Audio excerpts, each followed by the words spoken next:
స్తుతియు మహిమ ఘనత ప్రభావములు మన దేవునికే చెల్లునుగాక. ఆమేన్.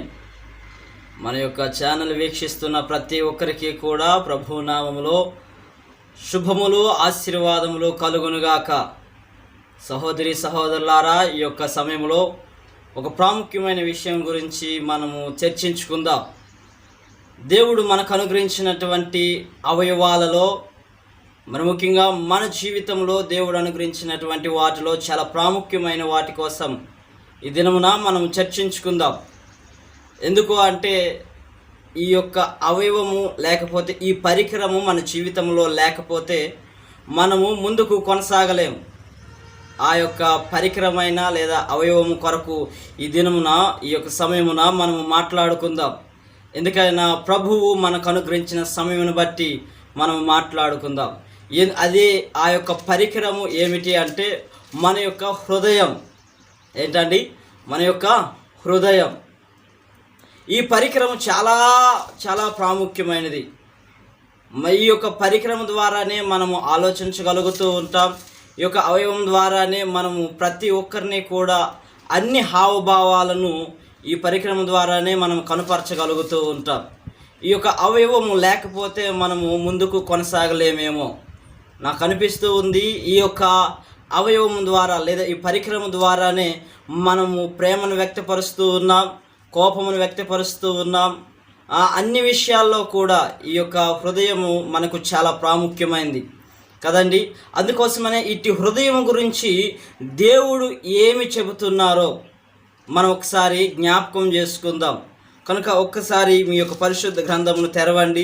మీ పరిశుద్ధ గ్రంథములోని సామెతల గ్రంథము 24వ అధ్యాయము 23వ వచనాన్ని చదువుదాం.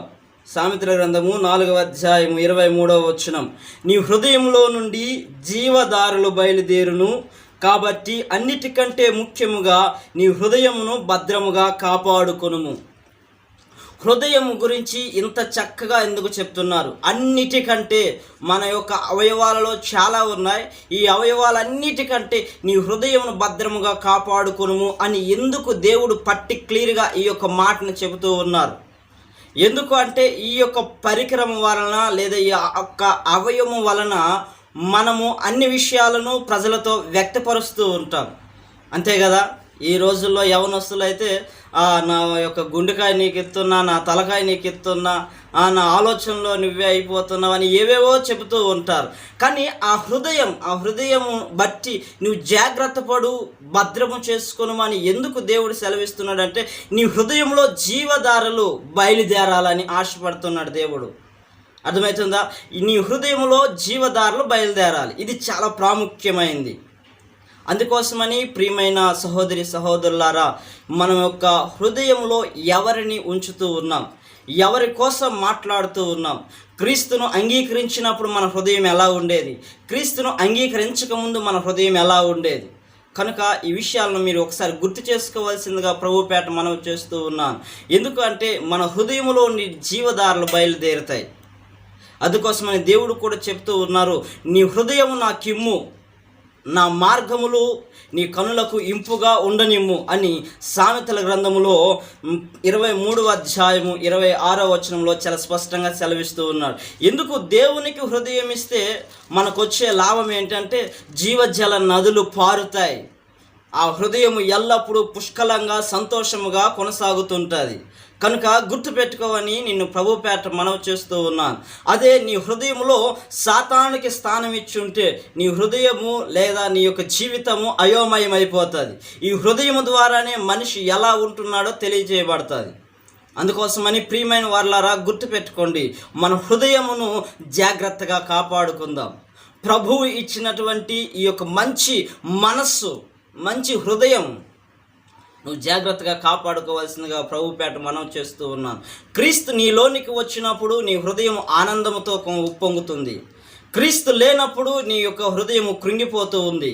చాలా యొక్క అవయవంలో నువ్వు పాడు చేసుకోవడానికి లేనిపోని ప్రేరేపణలు సాతాను ప్రేరేపిస్తూ ఉంటాడు. కనుక జాగ్రత్తగా జాగ్రత్త జాగ్రత్త. అందుకోసమని ఒక మాట చెప్పి నేను ముందుకు వెళ్తాను. అదే సామెతల గ్రంథము 16వ అధ్యాయము 32వ వచనాన్ని చదువుకుందాం. చూడండి, పరాక్రమశాలి కంటే దీర్ఘశాంతము గలవాడు శ్రేష్ఠుడు, పట్టణమును పట్టుకుని వాని కంటే మనస్సును స్వాధీనపరుచుకునేవాడు శ్రేష్ఠుడు. ఈ యొక్క ప్రపంచంలో బలమైనటువంటి వ్యక్తి ఎవరైనా ఉన్నారు అంటే తన హృదయమును తన మనస్సును స్వాధీనంలో ఉంచుకున్నవాడు బలవంతుడు. మీరు ఎవరెవరి పేర్లైనా చెప్పవచ్చేమో కానీ నేనైతే నా దేవుడు చెప్తున్న మాటను బట్టి నేను చెప్తున్నా, పరాక్రమశాలి ఎవరు అంటే ప్రపంచంలో తన హృదయమును కాపాడుకున్నవాడు, తన హృదయమును తన స్వాధీనంలో తను ఉంచుకున్నవాడు, దేవునికి అనుగుణంగా ఉంచుకున్నవాడు పరాక్రమశాలుడు, అతి బలమైనవాడు. కనుక నీ హృదయమును క్రీస్తునకు అప్పగించిన తర్వాత నీ హృదయం ఎలా ఉంటుందో దేవుడు నీకు తెలియచేస్తాడు.